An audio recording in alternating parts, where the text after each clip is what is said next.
Ahora tenemos el placer de tener a Ana, que nos lo va a platicar de... ¿Sí se oye? No, Apagado. ustedes Martín, no se Se oye pero sin micrófono. Ana Reichman se doctoró hace poco tiempo en guión, en lector normal, y tiene 2 meses aquí escasos, ¿no? ¿Sí? Y nos va a platicar de flujos sin órbitas periódicas en la frontera de los flujos con entropía positiva. Bienvenida, Ana, muchas gracias. Gracias. Bueno, gracias Mónica, gracias a todos por venir también. Voy a tratar de hablarles de un proyecto largo que resultó en 2 artículos, bueno, uno que ya existe y otro que está por existir, con Steve Herder. Entonces, casi todo lo que voy a hablar hoy es trabajo con Steve Herder de la Universidad de Illinois en Chicago. Y algunos de ustedes ya han oído cachos de esto, así que de los trabajos largos, no los repite. Y espero que sea lo más claro posible, pero párenme, pero hay cosas que me van a saltar. Bueno, entonces, quiero hablarles sobre todo de flujos en órbitas periódicas, y al final les voy a decir que están en la frontera de los flujos de entropía positiva, y eso es un resultado nuevo que tiene cierto interés. Todavía no sé muy bien cuánto, pero vamos poco a poco. Entonces, antes de entrar a decirles por qué nos interesamos en los flujos en órbitas periódicas, voy a empezar por algo que dije hace 2 o 3 semanas en este auditorio para la gente hablando de matemáticas, que es este teorema con Konkarev-Hopf, que muchos de ustedes conocen, que es un teorema clásico, digamos, que dice lo siguiente.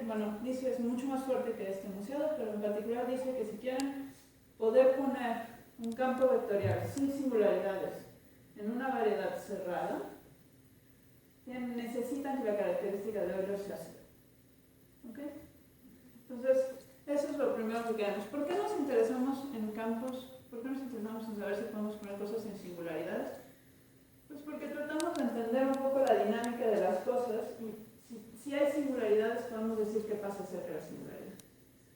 Entonces, digamos, detrás de esto está tratar de decir, es que la topología me dice cosas sobre las singularidades en campo vectorial. La respuesta es sí. La característica de Euler me dice muchas cosas sobre las singularidades en campo vectorial. ¿Ok? Y de cierta manera esto, digamos, como que una vez que sé que puedo quitar singularidades, la siguiente cosa sencilla que puede tener un campo vectorial son órbitas periódicas, puntos que regresen con el flujo al mismo tiempo. Entonces la pregunta es que la topología me puede decir algo sobre las órbitas periódicas. Es que mi variedad tiene que tener cierta característica topológica para que yo pueda construir campos sin órbitas periódicas. O si alguna invariante topológica de variedad forza todo campo vectorial sin singularidades a tener órbitas periódicas. Y lo que los quiero convencer es que la respuesta es no. ¿Ok? Así como la topología está relacionada con los puntos fijos, no está para nada relacionada con las órbitas periódicas. ¿Ok? Y esto voy a meterme en dimensión 3, entonces, en particular toda variedad de dimensión 3 se va a tener característica de Euler 0, entonces todo variedad de dimensión 3 admite campos vectoriales sin singularidades, y de ahora en adelante, a menos de que diga lo contrario, los campos vectoriales no tienen singularidades. ¿Okay? Entonces el teorema que les quiero platicar es este. ¿Okay? Es un teorema de 1994 de Christina Kupperberg, que dice que toda variedad sin frontera de dimensión 3 admite flujos, campos vectoriales sin órbitas periódicas. Es decir, ya sabemos por Konkarev-Hopf que puedo poner unos sin puntos singulares. Christina Kupperberg les dice, además lo puedo hacer sin órbitas periódicas. ¿Ok? ¿De dónde sale? ¿Por qué Cristina se pone a hacer esto? Pues un poco de historia. Yo siempre paso el inicio en los años 50 50 Cypher demuestra lo siguiente. Demuestra que si ustedes tienen, digamos, variedad de dimensión 3, no sé cuál sea su preferida, pero la mía es la esfera de dimensión 3. Yo agarro la esfera de dimensión 3 y ahí conocen una fibración bien famosa que es la fibración de Hopf. ¿Okay? Entonces la fibración de Hopf es una fibración de la esfera de dimensión 3 sobre la esfera de dimensión 2. Todas las fibras son círculos. Puedo tomarme un campo vectorial tangente a la fibración de Hopf. Le voy a llamar un flujo de Hopf o un campo de Hopf. Cypher lo que demuestra es que si toman cualquier campo vectorial que es C0 cercano a un campo de Hopf, tiene órbitas periódicas. Y se pregunta en el mismo artículo es que esto es realmente fuerte, es decir, es que no es cierto que todo campo vectorial en S3 tiene órbitas periódicas y que la hipótesis de estar C0 cercano de Hopf la puedo citar de ahí. ¿Okay? La respuesta afirmativa a esta pregunta se convirtió mundialmente conocida como la conjetura de Cypher. ¿Okay? Es decir, todo flujo en S3 tiene órbitas periódicas. Esa es la conjetura de Cypher. ¿Qué es C0 cercano? C0 cercano, pues tienes campos vectoriales y lo único que quieres es un campo vectorial, digamos, localmente está dado por, localmente puedes coordenadas, tenemos está dado por 3 variables y lo que quieres es que esas cosas estén cerquitas sin que las derivadas te importen. O sea, son 3 funciones y que la diferencia de tus funciones sean chiquitas. ¿Ok?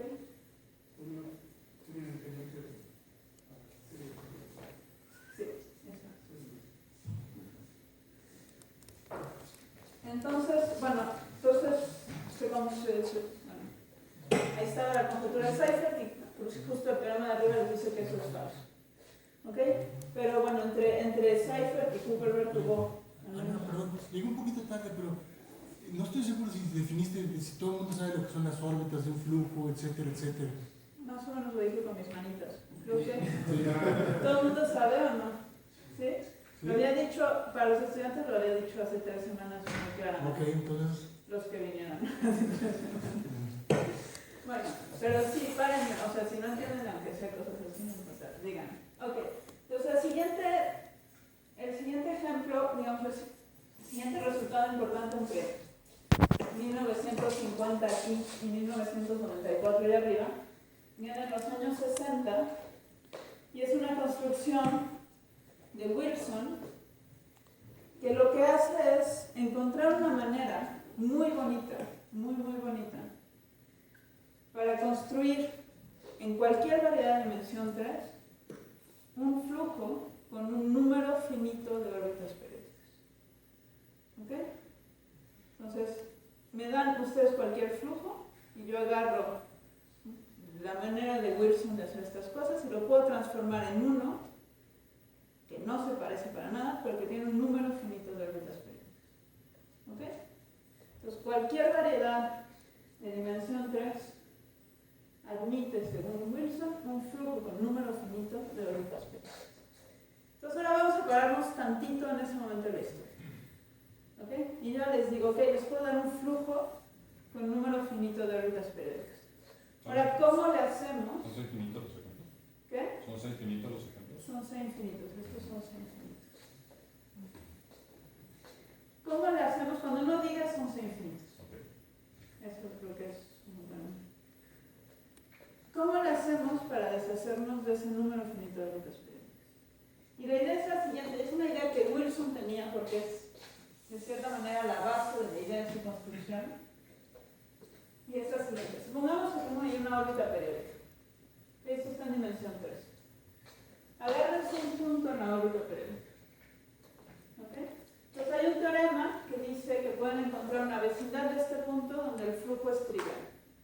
Es decir, puedo construir una cierta vecindad de este punto donde todos los vectores van a ser verticales. Porque aquí esto en el isomorfismo, una cajita bonita en R3, donde el campo vectorial es solamente vertical. ¿Ok? Entonces, ¿cuál es la idea? La idea es construir una trampa. Es decir, voy a construir otra caja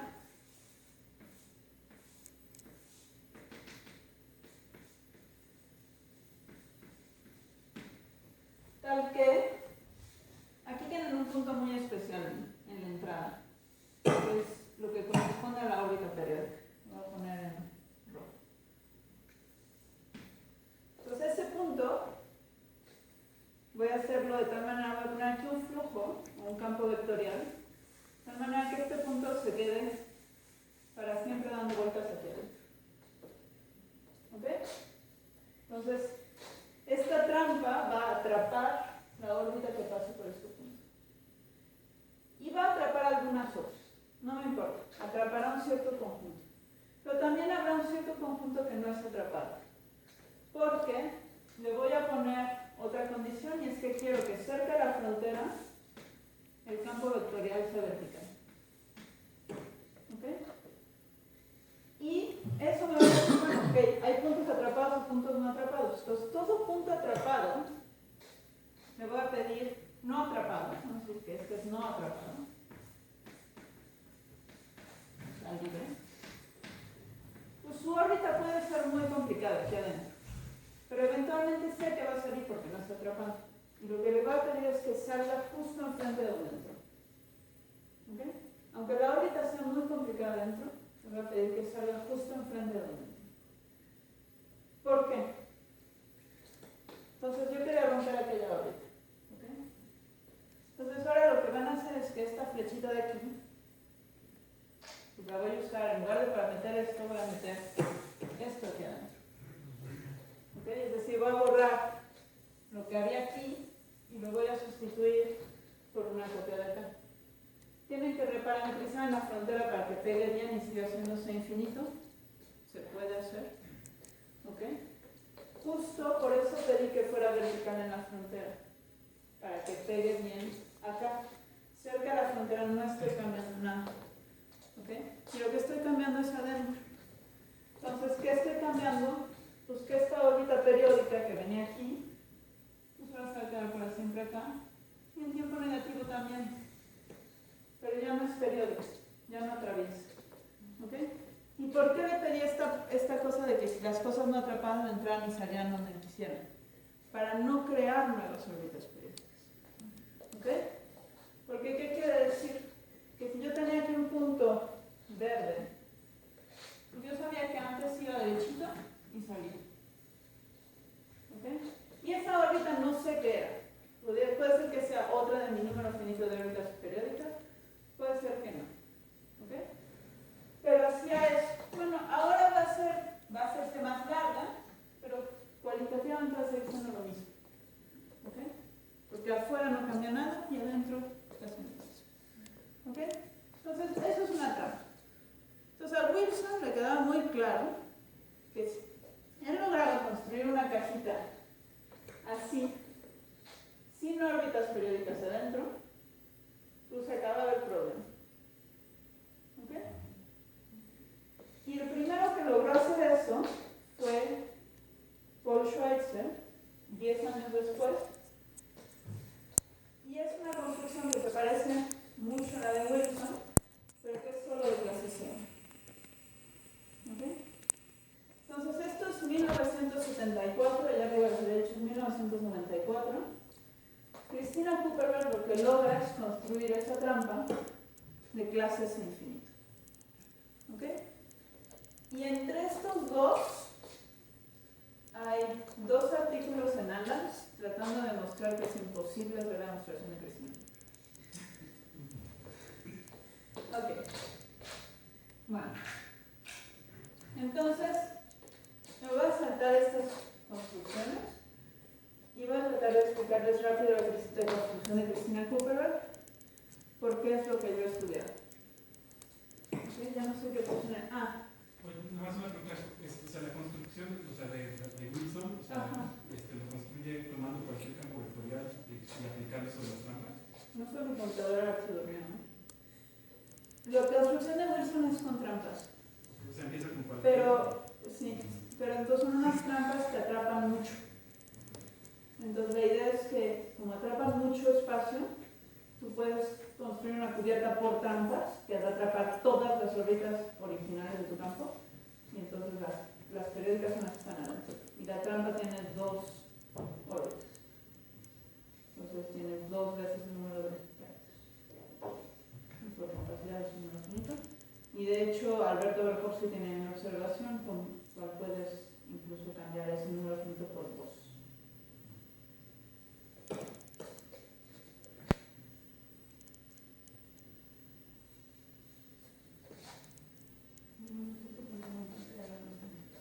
Bueno, ahora antes de pasar a la... No se escucha. ¿Puede que al hacer esa trampa te aparezca un punto crítico? No, justo no. Justo, o sea, lo que quieres, si fuera dimensión 2, sí, siempre aparece.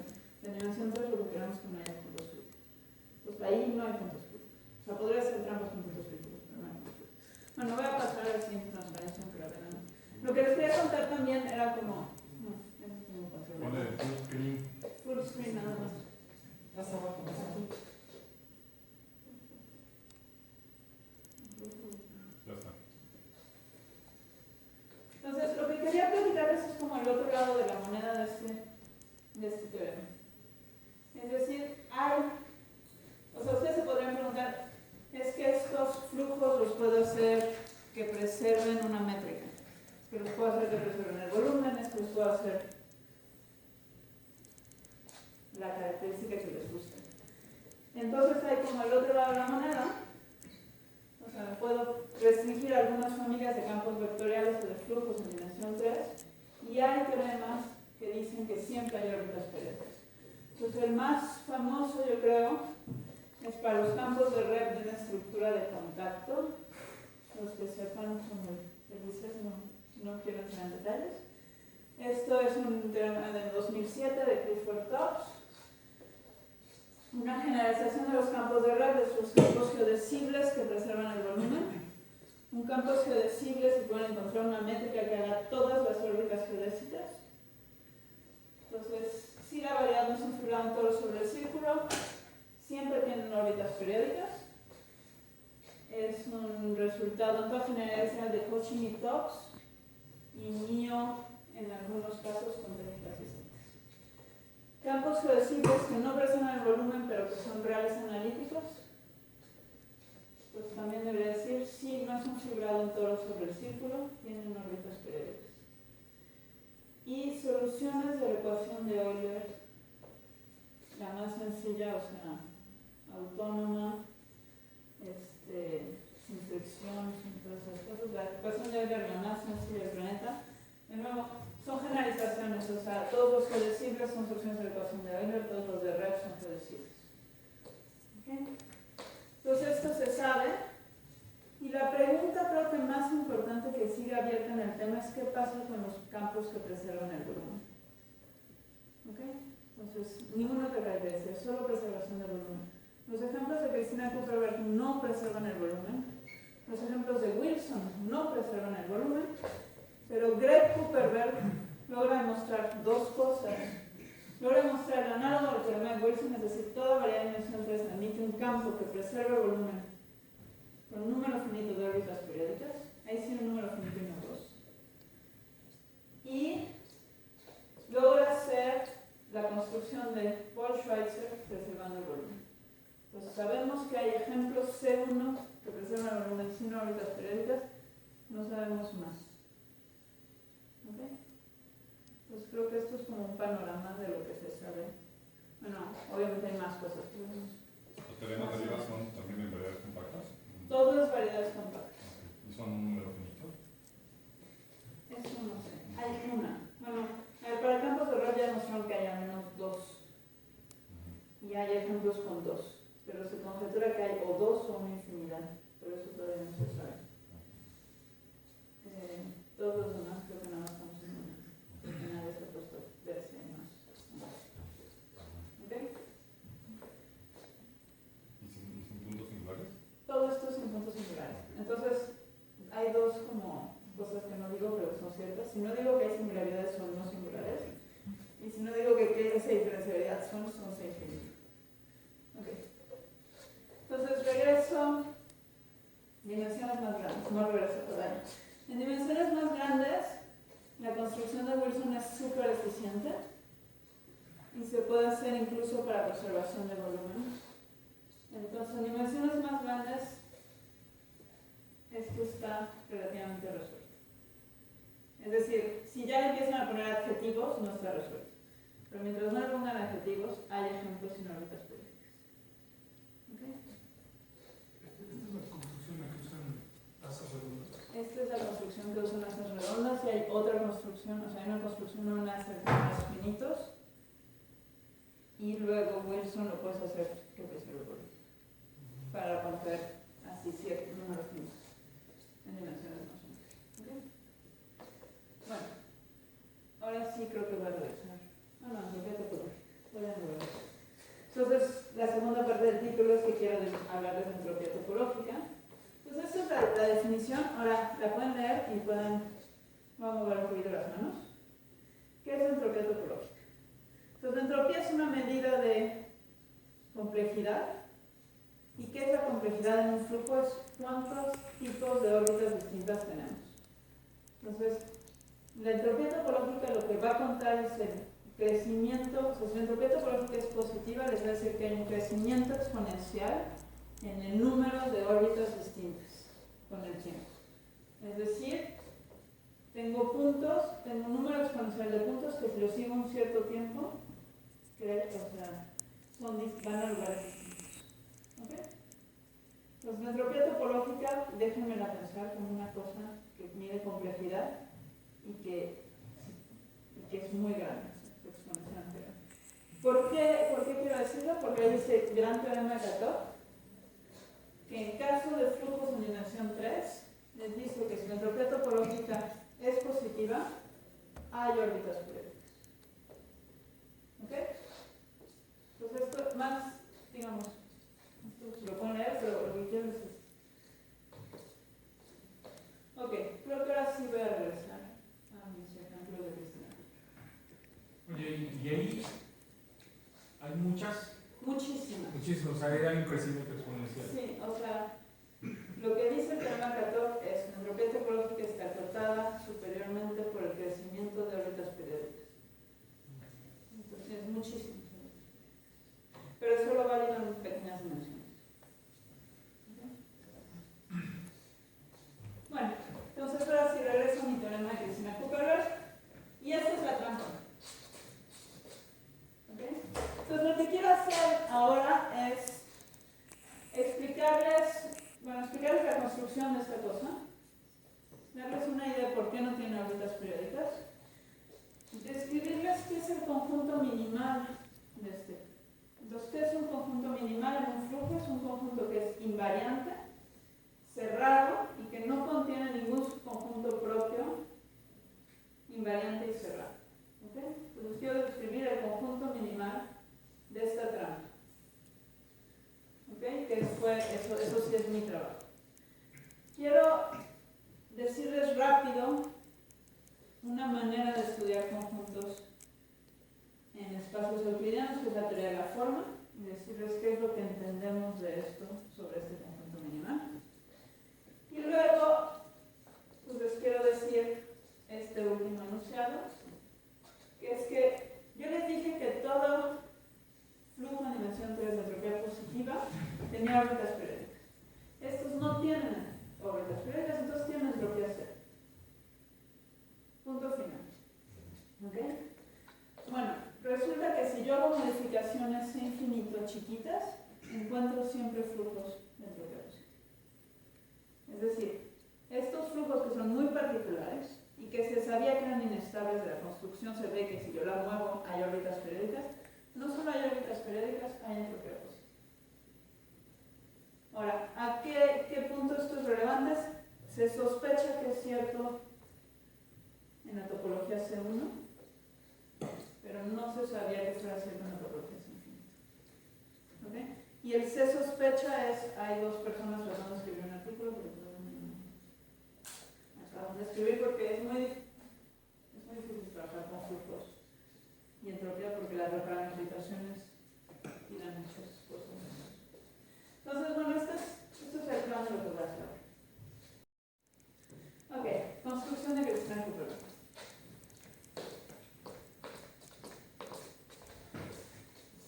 Entonces voy a empezar por construir una trampa que tiene dos órbitas periódicas.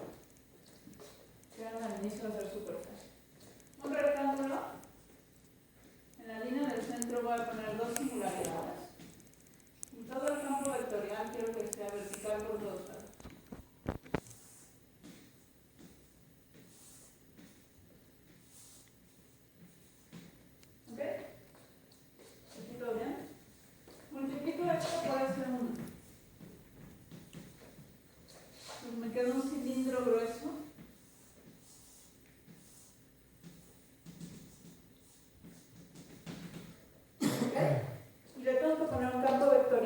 y ahora lo quiero hacer no singular. Entonces llámenle a este X. Aquí voy a poner un campo W, que va a ser X más una coordenada en la dirección circular que le llamo θ. ¿Ok? Ahora, esta coordenada en θ está definida por esta función, que va a ser una función que va a ir del rectángulo menos 1, 1. ¿Y qué quiero? Quiero que sea que este de P sea igual a 1, este de Q sea igual a menos 1, que este sea igual a 0 cerca de la frontera y que sea antisimétrico. Ahorita les digo qué es. Con respecto a la línea horizontal que comporta este rectángulo. ¿Ok? Y también quiero que el campo vertical también sea antisimétrico.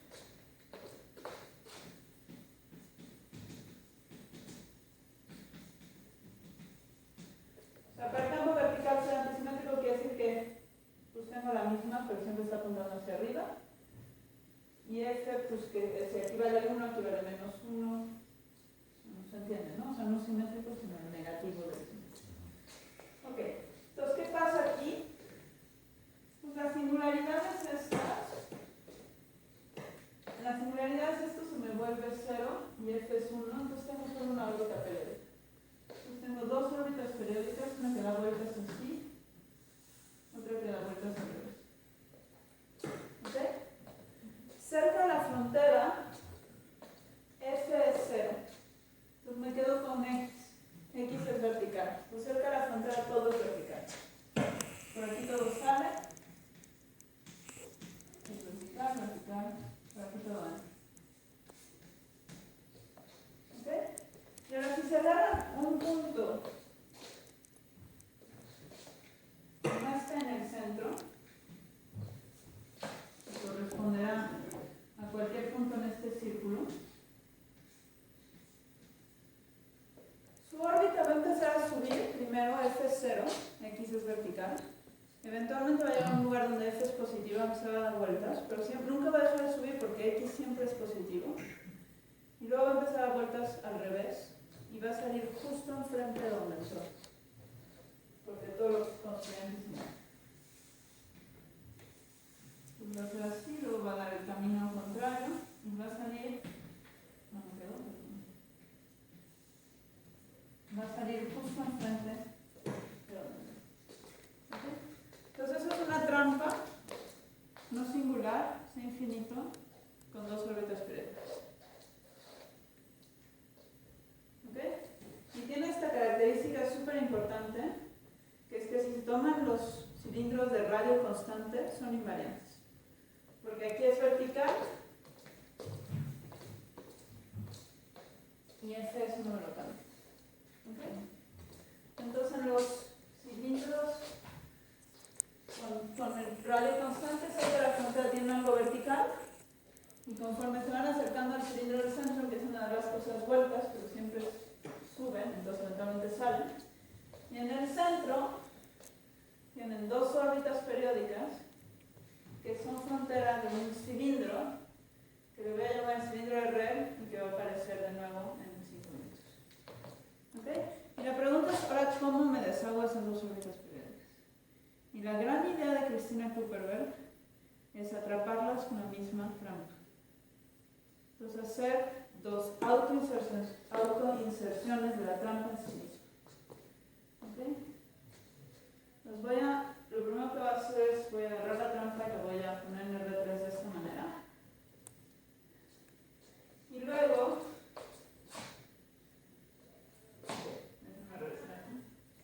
luego voy a escoger una zona aquí y voy a jalar la trampa y la voy a meter adentro.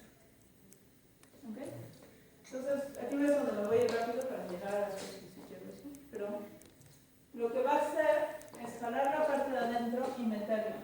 De tal manera que la órbita periódica va a llegar aquí y le va a pegar un punto de entrada de la trampa que es en el pizarrón de nada.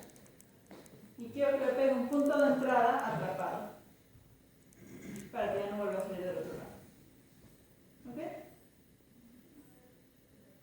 Y eso lo pueden hacerse infinito. ¿Ok? Y hay una sola condición que necesito para garantizar que no haya órbitas periódicas. ¿Ok? Entonces, primero es que, bueno, este punto le quiero pegar un punto atrapado. Entonces, quiero llegar a un punto del cilindro del centro. Un punto de estos que van a estar por aquí, abajo de esto, y que son puntos que cuando suben, pues van a quedar dando vueltas y se van a acumular a la órbita periódica. ¿Ok? Pero para garantizar que eso no crea nuevas órbitas periódicas cuando hago esta inserción, necesito una condición que se llama la condición de radio, que es la siguiente. Entonces, si ustedes están en la órbita periódica, como les dije, los radios verticales son invariantes. Ahí tienen valores que no les había dicho, pero ¿okay? Son invariantes. Entonces, eso correspondería a líneas verticales. Ahora, cuando llegan a la inserción, pues le llegan a la trampa por la entrada. Entonces van a ver otra coordenada de radio, que ahora corresponde a la que viene de la inserción. ¿Okay? Y yo les dije, en el punto donde caigo le quiero pegar un punto atrapado. Es decir, si vengo en un radio de la órbita periódica, que les llamo 2 ahí, tengo que saltar un punto que tenga radio 2. Bueno, en cualquier otro punto quiero que ese radio crezca. ¿Okay? Entonces cuando entro, crezco en radio. Y eso es una condición monótona que garantiza que no haya órbitas periódicas. ¿Okay? Entonces, esto es todo lo que necesitan para demostrar que esa trampa no tiene órbitas periódicas. Y una vez que tenemos una trampa sin órbitas periódicas, acabamos el experimento sin órbitas. ¿Okay? Y la pregunta que estaba abierta ahí es, ¿qué es el conjunto minimal de estos ejemplos? Entonces, voy a decir una cosa, esta es la única manera que sabemos construir ejemplos sin órbitas periódicas en números continuos, a la fecha. ¿Okay? Entonces, ¿qué es el conjunto minimal de estas cosas? ¿Okay? Y bueno, esta es la definición de conjunto minimal que ya les había dicho. Y lo que se sabía es que era único. Es decir, que hay un único conjunto minimal allá adentro. Hay un único conjunto cerrado, invariante, que no contiene subconjuntos propios o razones. Eso se sabía. Y una de las cosas que logramos demostrar que se sospechaba es que si la trampa es genérica, y ahorita les digo con mis manitas qué quiere decir genérico, entonces contiene este cilindro de red que les dije que iba a aparecer en 5 minutos, o sea, contiene la imagen, lo que queda del cilindro de red de esta trampa. ¿Okay? Genérico lo que quiere decir es que todo se ve como en los dibujos que hice. Es decir, si se fijan, la condición del radio es súper, digamos, súper libre. ¿Okay? Pero yo se las dibujé con una parábola. ¿Okay? Entonces, genérico lo que quiere decir es que digamos, la manera en la que esta singularidad es de orden cuadrático y la manera en la que hago las inserciones me da una condición de radio que es cuadrática cerca del punto. Eso es lo que quiere decir genérico.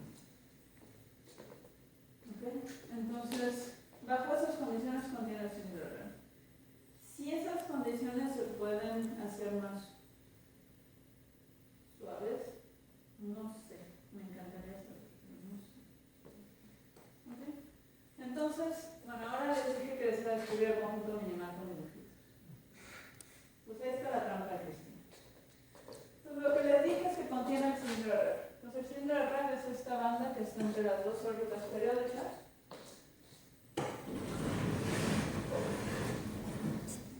Y que yo voy a dibujar aquí, solo aquí.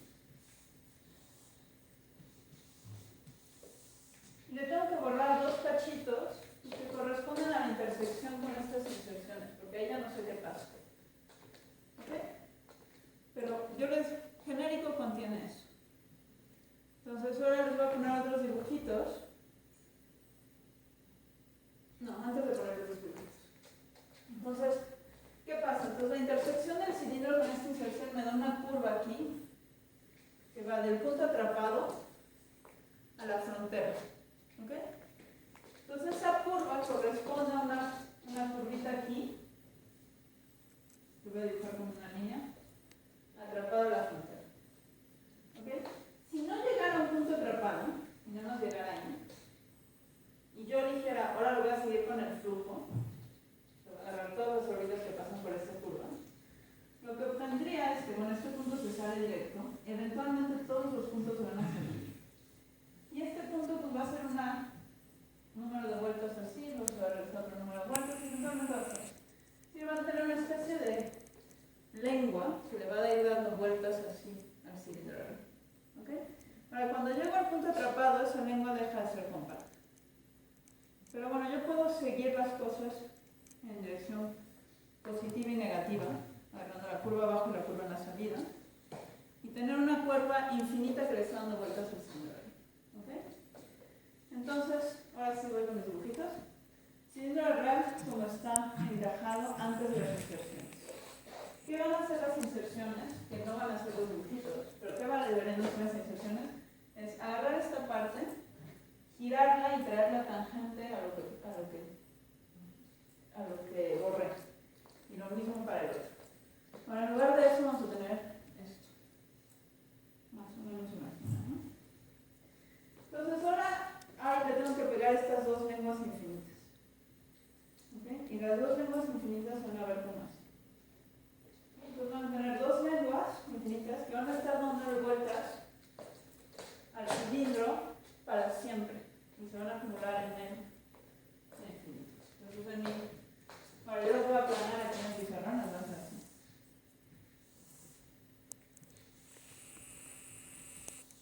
Y son más o menos, deberían de ser del mismo ancho que el cilindro. Ahora, cuando estas lenguas dan suficientemente vueltas, se están acercando mucho al cilindro, pues eventualmente le van a pegar a las inserciones. Y cuando le peguen a las inserciones, se van a ramificar de nuevo. ¿Ok? Entonces, cuando le pegan a las inserciones, va a pasar cosas.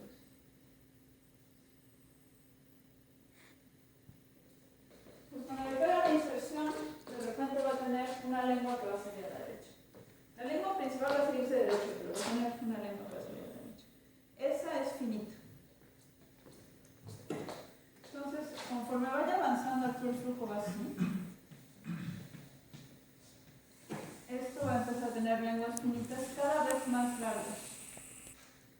Y cuando sean suficientemente largas, ellas mismas van a tener sus ramitas. Etcétera, etcétera, para todos lados. Eso es el conjunto minimal. Y lo que es, o sea, si ustedes lo ven así, me van a decir tiene frontera. Ok, tiene frontera. Y lo que les dije en mi teorema genérico es que esa frontera es densa en el interior. Entonces, bueno, si están satisfechos, bueno. Si no, o sea, lo que les quiero decir es que es el primer conjunto minimal de un flujo de dimensión topológica 2 descrito explícitamente. Entonces, bueno, hay un conjunto minimal. Entonces, y ahora la pregunta es, ¿qué descubre esto? Y para eso en matemáticos polacos.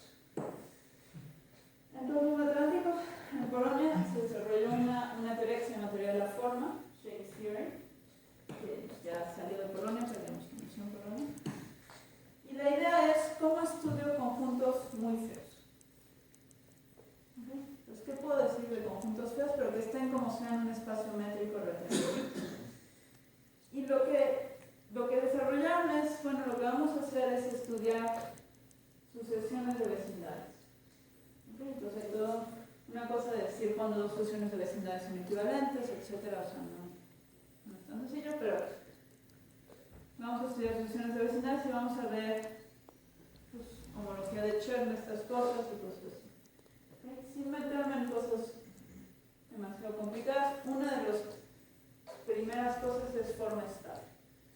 Y forma estable quiere decir que pueden encontrar una sucesión de aproximaciones que eventualmente la homotopía es la misma. Así que ya cuando me acerco más, la homotopía ya no cambia. ¿Ok? No solo no cambia, tengo las inclusiones que son equivalencias de homotopía. ¿Ok? Entonces, el ejemplo más importante de la forma son los solenoides. Es el ejemplo para todo. Y los solenoides tienen forma inestable. ¿Ok? Entonces, ¿qué es un solenoide? Para los que no sepan, toman un círculo. El solenoide más sencillo. Toman un círculo y luego toman la cubierta doble. O sea, toman un círculo que cubra doblemente su círculo y luego uno que cubra doblemente el de en medio, o sea, 4 veces de abajo, y se siguen hacia arriba. Y toman el límite inverso de eso. ¿Ok? Eso es un solenoide. ¿Qué pasa si le toman vecindades? Pues las vecindades son todos sólidos, pues que todos son todos, o sea, ontológicamente son todos lo mismo. ¿Ok? Pero las inclusiones no son equivalencias de número. ¿Ok? Porque va a dar 2 vueltas, entonces genera 2, se multiplica por 2, por 4, por 8, por 10. ¿Ok? Entonces los solenoides tienen forma inestable. El conjunto minimal de Von Roth, que es un conjunto minimal famoso en el mundo, tiene forma estable. Y nuestro teorema dice que este conjunto, en el caso genérico, tiene forma inestable. ¿Okay? Hay una condición más fuerte que se llama movible. Y la verdad es que no lo logramos. Así que no sabemos si es movible o no, pero por eso no lo puse. Ok. Y por fin regreso. ¿A 10? ¿No eran 50 minutos? Empezamos tarde. Empezamos tarde. Y después no podría haber ido mucho más, ¿no? Bueno, Cuando ya no les voy a decir un teorema más que demostramos, y era lo que les decía, es que toda vecindad de estos Pero flujos. estoy un poco confundido, perdón, estoy un poco Sí. confundido. Si la forma fuera estable, lo cual suena muy poco probable, entonces tenemos este poliedro que me daría alguna información. Cuando la forma es inestable, el teorema no me dice simplemente que no sé nada o me dice algo. Pues homotópicamente no te dice nada, ¿no? O sea, eso es seguro que no te dice nada. O sea, hay como, digamos, se sospechaba que había 2 razones por las cuales la forma de algo debe ser inestable.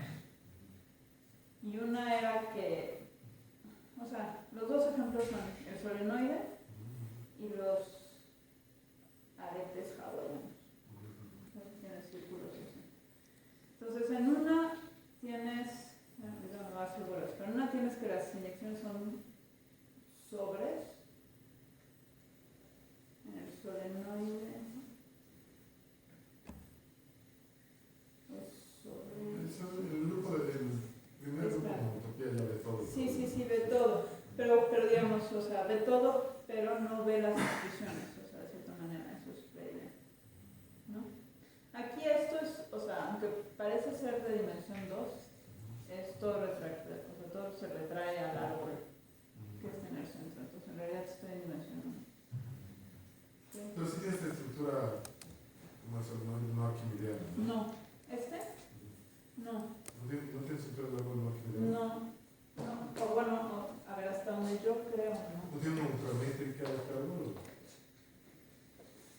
Pues mira, no sé, o sea, ¿para qué digo que sé que no sé? No sé, pero creo que no. O sea, sí tratamos de interpretarlo, digamos, yo soy más dinámica, ¿no? Entonces yo traté de ver si esto se podía ver como una máquina de sumar. Si de alguna manera esto lo podía meter en una máquina de sumar. No puedo, o sea, digamos, no solo que no puedo, te puedo mostrar que no se puede. ¿Ok? O sea, entonces, sí, o sea, ¿qué tanto dice que no se está bien? No sé. ¿Okay? Era una conjetura que estaba explorando y que fue un poco el punto inicial de este trabajo. Okay. Los índices ahí de la función de inclusión son correctos. ¿Son? ¿Correctos? Vale. tal vez no. Sí, Ah, perfecto. Es N menos uno. Sí, es N-1, perdón. Sí, gracias, perdón. Ok, perdón, gracias. O sea, aquí estoy hablando de trampas genéricas, pero ¿tienen ejemplos donde sepan que son como diferentes en algún? No, entonces yo traté de construir ejemplos donde el conjunto fuera de dimensión topológica, ¿no? Entonces, no. Digamos, o sea, hay bastantes, digamos, incluso en el caso genérico hay muchas anomalías que aparecen, ¿no? O sea, yo lo dibujo re bonito, pero no es tan bonito, ¿no? O sea, lo que sé es que sé demostrar que es digamos, que es equivalente a eso, de cierta manera. ¿Okay? Pero tiene un chorro de bolitas por aquí, ¿saben? Entonces, incluso el caso genérico, llegar a esto no es tan fácil. Pues. O sea, no sé. O sea, seguro hay una manera, digamos, probablemente hay una manera más fácil de hacerlo, pero en nuestros usos tenemos son 25 páginas.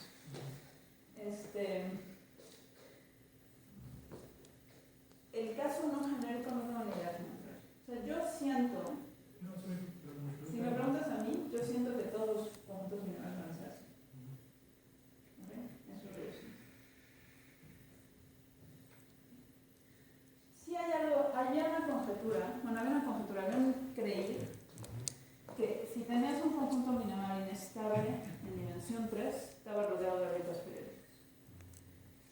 Porque el solenoide siempre está rodeado de órbitas periódicas en dimensión 3. Con esta idea de que, pues, de cierta manera las órbitas periódicas tenían que seguir. Ahora, lo que pasa aquí es que las órbitas le dan la vuelta adentro de las vecindades. Sí, es una versión más no conmutativa de la Exacto. Sí, sí. Pero parece que sí que encendiste un poquito la constante de Planck, pero... Ok. No sé, pero sí, ahora lo que sí. No sé si contesté tu pregunta, Pablo. Pues es que como que estaba pensando en si había algún tipo de equivalencia o sea, son espacios métricos, son límites de espacios métricos, o sea, desde el principio pues, vivimos en el espacio de Brownian, distancias de Brownian-Hausdorff, entonces, o sea, como para poder saber si son el mismo objeto dentro de un contexto o no. O sea, porque aquí lo de que sea inestable quiere decir que no están contenidos en un X en el periodo de tipo de homotopía. Sí, sí, sí. Pero pues ese es salvo tipo de homotopía. Sí, claro. Aquí hay mucho más estructura métrica y medible, puede ser lo que sea. Puede Eso ser. era lo que está. No sé. Puede ser. Por como, O sea, no sé. O sea, la verdad es que, digamos, o sea, siendo sincero, una de las cosas difíciles de este proyecto es que no hay, pues, que no hay muchos otros proyectos en conjuntos minimales. O sea, hay como una clasificación de conjuntos minimales para flujos en dimensión topológica 1, que data de 1980 por ahí. Entonces, pero en dimensión topológica 2, pues no había ejemplo, entonces obviamente no hay teoría. Entonces, todo eso complica las cosas. Bueno, entonces ya termino ahora sí con lo que les quería decir de entropía positiva. Entonces, si se van más allá, o sea, si por algo no se paran donde se tiene que parar en la condición del radio y cruzan, yo, digamos, podemos mostrar la entropía del flujo que obtienen, del conjunto minimal que obtienen, o invariante más bien debería decir, es entropía positiva. ¿Okay? O sea, hay un chorro de órbitas periódicas. Que se saben cosas en topología C1, y lo que se sabe es que si tienen, no va a salir de los flujos, si tienen un difeomorfismo de una superficie que es de entropía cero y que no es Morse-May, toda vecindad tiene isomorfismos de entropía positiva. ¿Okay? Es un teorema de Pujols-Lambarino. Se cree que es cierto para flujos en dimensión 3. Es decir, si tiene un flujo no singular en una variedad de dimensión 3, que es entropía topológica 0 y que no es Morse-May, se cree que toda vecindad C1 tiene flujos de entropía positiva. Es digamos, hay gente que lo está tratando de escribir la demostración de esto. Entonces, de cierta manera, no es sorprendente para la comunidad de sistemas dinámicos que en una vecindad C1 de los flujos de Christina Cooperberg haya cosas con entropía positiva. Lo que es un poco más fuerte es que aquí son deformaciones infinitas. Entonces ya, aquí me paro.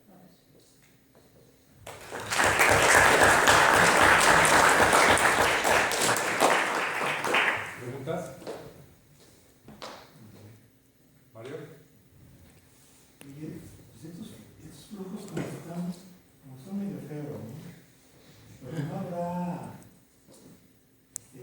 para parecer, es validar flujos sin órbitas periódicas pero sin trancas. Pues no sé, o sea, creo que es una gran pregunta, o sea, es esas grandes preguntas. Esta es la única cosa que sabemos hacer para construir ejemplos sin órbitas periódicas. Yo he tratado, no se me ocurrió ninguna otra manera de hacerlo. Sería padrísimo encontrar otra manera de hacerlo. Incluso, o sea, digamos, incluso ha habido fuertes, o sea, decimos quitarle las marcas, fuertes, digamos, intentos de crear ejemplos que preservan el volumen. Entonces, si hubiera otra manera de construir, o sea, digamos, creo que con los ejemplos de Christina Cooperberg estamos bastante convencidos de que está muy difícil hacer los ejemplos. Si hubiera otra manera, igual podríamos hacerlo también. Todos son muchos hubieras. ¿Más preguntas? Si no hay más preguntas, muchas gracias. Pablo. Aquí en estos flujos se tienen duplicidades. Bueno, cuando no se tiene duplicidad también de hecho calcula la razón de crecimiento polinomial, ¿no? De separación de los equipos. Sí, o sea, sí y no. Sí, yo lo escribo, es que por eso te preguntas, yo me acuerdo Sí. de O sea, digamos, yo te dije que el teorema de 14 implica que la entropía es cero. Yo, en algún momento del proyecto, decidí que teníamos que poderlo calcular a mano.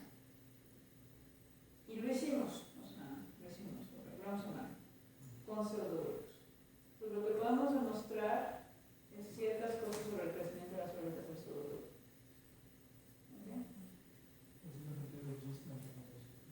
Pues hay dos, o sea, hay el pseudogrupo de la laminación y hay el pseudogrupo del flujo, digamos, que le asociamos al flujo. Entonces, para pasar de ahí al flujo, entras con problemas de parametrización, que son duros. Entonces, como que acotar de un lado es fácil, pero acotar del